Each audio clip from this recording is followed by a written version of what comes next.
All right, let's talk about the humble hot dog, one of the most iconic comfort foods ever.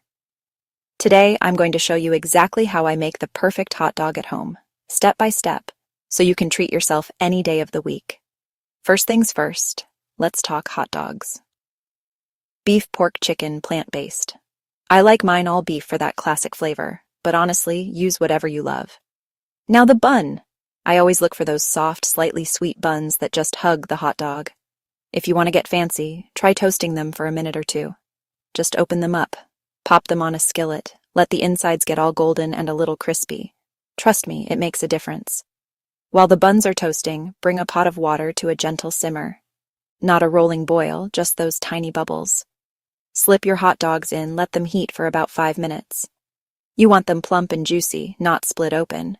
If you're feeling adventurous, grilling works too. Just toss them on a hot grill, roll them every minute or so, and get those beautiful char marks. Once your hot dogs are ready, it's time to assemble. Tuck each one into its bun. Now, let's talk toppings. This is where you get to make it your own. For the classics, I go with ketchup, yellow mustard, a sprinkle of chopped onions.